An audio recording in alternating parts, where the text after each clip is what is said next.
بسم اللہ الرحمن الرحیم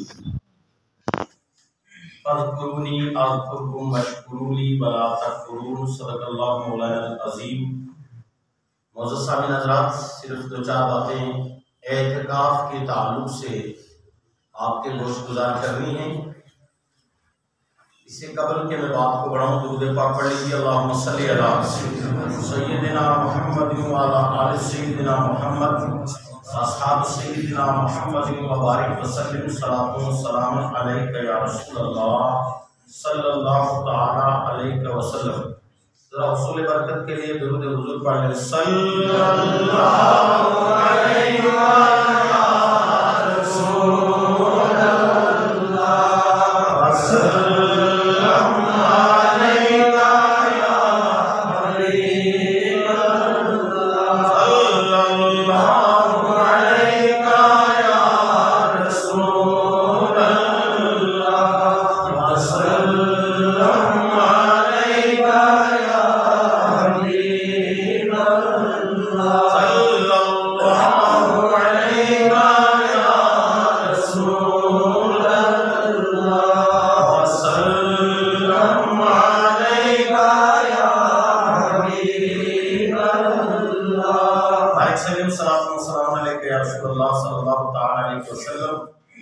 فاذکرونی اذکرکم واشکروا لی ولا تکفرون۔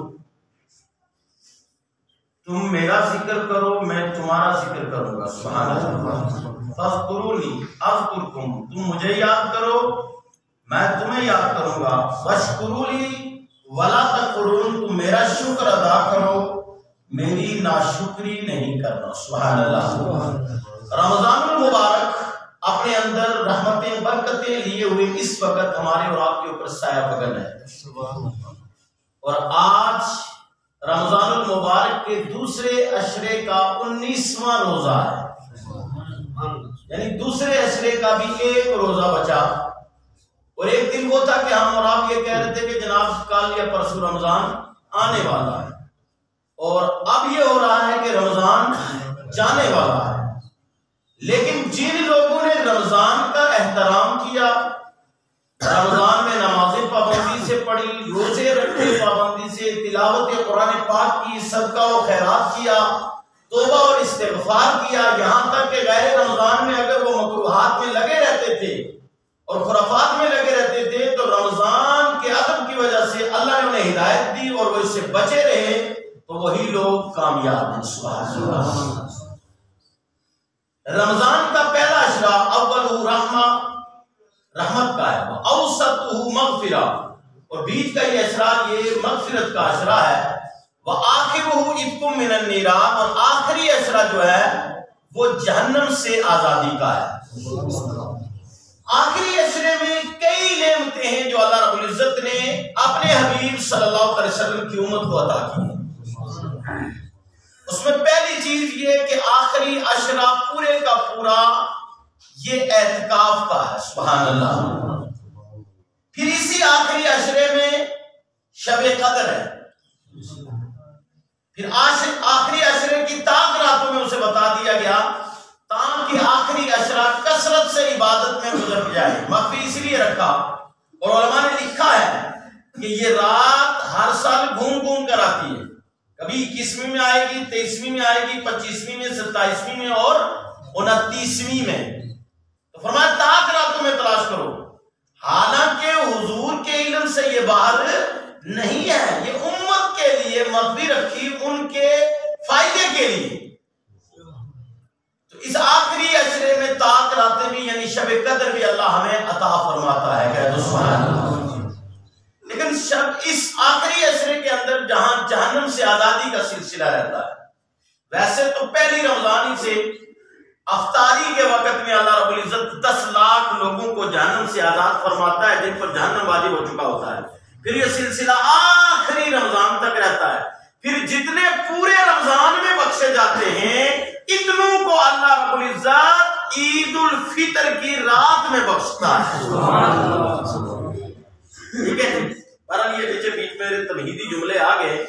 مین جو چیپٹر میرا آج ہے وہ یہ کہ کل 20 رمضان ہے اور 20 کے غروب آفتاب سے پہلے اعتکاف کی نیت سے مسجد میں بیٹھنا یہ سنت مؤکدہ کفایہ ہے۔ اعتکاف کی 3 قسمیں ہیں۔ کتنی قسمیں بولیے؟ تاکہ آپ یاد بھی کر کے جائیں، فائدہ یہ ہے، مجھے پڑھاتے ہوئے بھی کافی سال ہو گئے۔ کتنی قسمیں؟ 3 قسمیں ہیں۔ پہلی قسم اعتکاف کی اعتکاف واجبہ، یعنی کسی نے منت مان لی کہ میرا فلاں کام ہو جائے، یا اللہ میں تیرے گھر میں اتنے دن اعتکاف کروں گا، تو اب اس نے جو یہ منت کر لی نا، تو یہ منت اب اس پر واجب ہو گئی۔ تو اس اعتکاف واجبہ کے لیے روزہ شرط ہے، روزہ بھی رکھنا پڑے گا اور اعتکاف بھی کرنا پڑے گا۔ دوسرا اعتکاف کی دوسری کی قسم ہے سنت مؤکدہ کفایہ، یعنی شہر میں اگر کسی ایک نے کر لیا، ایک مسجد کے اندر، جامع مسجد کے اندر اعتکاف ہو گیا، شہر میں، بستی میں، محلے میں ایک نے اگر کر لیا تو پورا محلہ، پوری بستی بری الذمہ ہو جائے گی، اور اگر کوئی نہیں کرتا ہے تو پوری بستی پھر گنہگار ہوگی۔ اسی لیے اس کو کیا کہا گیا؟ سنت مؤکدہ کفایہ۔ اب سنت مؤکدہ کیوں میں نے کہا؟ میں نے نہیں کہا، یہ لکھا ہے باضابطہ علماء نے، خالی میری بات نہیں یہ، اس لیے کہ سرکار کائنات صلی اللہ علیہ وسلم نے اپنے وصال مبارک تک کسی سال بھی یہ جو رمضان کے آخری 10 دن کا اعتکاف تھا اسے ترک نہیں فرمایا، یہاں تک کہ سرکار نے ظاہری دنیا سے پردہ فرما لیا، تو سرکار ہر سال اعتکاف فرمایا کرتے تھے۔ سنت مؤکدہ ہو گئی، سنت مؤکدہ ہو گئی، اور کفایہ ساتھ میں اس لیے کہ اگر بعض لوگ ادا کر لیں گے تو سب بری ذمہ ہو جائیں گے، اور اگر نہیں کریں گے تو سب کے سب گنہگار ہو جائیں گے۔ یہ ہوگی کتنی قسم بولیے؟ دوسری۔ اب تیسری قسم ہے اعتکاف نافلہ، جیسے ہم ابھی آئے یا جس وقت بھی ہم مسجد میں آئے، جو ہم نے پڑھا بسم اللہ الرحمن الرحیم اللہم افتح لی ابواب رحمتک، یہ پڑھنے کے ساتھ ساتھ یوں ہم نے کہہ دیا نویت سنت الاعتکاف۔ اب ہم جتنی دیر بیٹھے ہیں اتنی دیر ہم اعتکاف میں ہیں، لیکن اس اعتکاف کے لیے روزہ شرط نہیں ہے، لیکن پہلی دونوں قسموں کے لیے کیا ہے؟ روزہ شرط ہے۔ یہاں علماء بھی موجود ہیں، مولانا شکیل خان صاحب بھی تشریف فرما ہے، ایک فاضل ہے یہ الحمدللہ، اور بھی بڑے لوگ ہیں، پڑھے لکھے آج کل طبقہ ہے، لوگ سنتے بھی ہیں، پڑھتے بھی ہیں۔ اور دعا کرتا ہوں کہ اللہ مسلمانوں کو صحیح مسلک کو پڑھنے کی توفیق عطا فرمائے، اور مرزا جیسے جو جتنے لوگوں نے خرافات دین میں ڈالا ہوا ہے، ایسوں سے خدا ہماری نوجوان نسلوں کو بھی بچا کر رکھے، ہمیں صحیح معنوں میں صحیح دین کو اپنانے کی توفیق عطا فرمائے۔ جو دین ائمہ مجتہدین اولیاء کاملین نے ہم تک پہنچایا، یہ انہوں نے پہنچایا ہے۔ کون سا دین؟ جو حضور نے صحابہ کو عطا کیا، صحابہ نے تابعین کو عطا کیا، تابعین نے تابعین کو عطا کیا، پھر تابعین سے چلتا چلتا ائمہ مجتہدین اور اولیاء، پھر علماء حقہ کے پاس آج بھی موجود ہے۔ انشاءاللہ قیامت تک وہی دین سواد اعظم اہل سنت و جماعت میں رہے گا۔ سبحان اللہ، ٹھیک ہے جی۔ تو یہ 3 قسمیں ہو گئی۔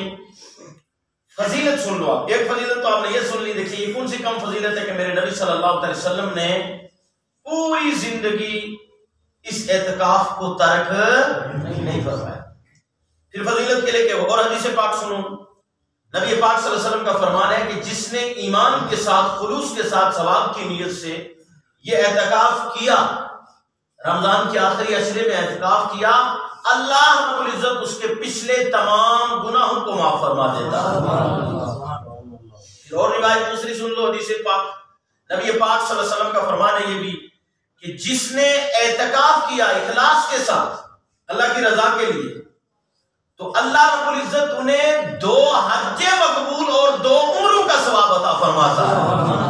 اب بتائیے عمرے پہ کتنا پیسہ خرچ کر کے جا رہے ہیں، کتنا پیکج ہمیں دیتے ہیں ایجنٹ حضرات، پھر جاتے ہیں پھر عمرہ کرتے ہیں، تو یہاں 10 دن اعتکاف کر لو۔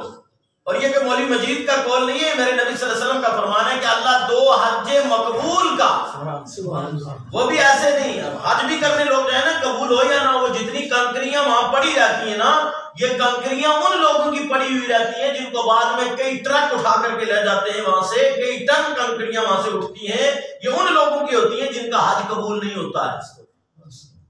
جن کا حج قبول ہوتا ہے اللہ رب العزت ان کی کنکریوں کو فرشتوں کے ذریعے آسمانی دنیا میں اٹھا لیتا ہے۔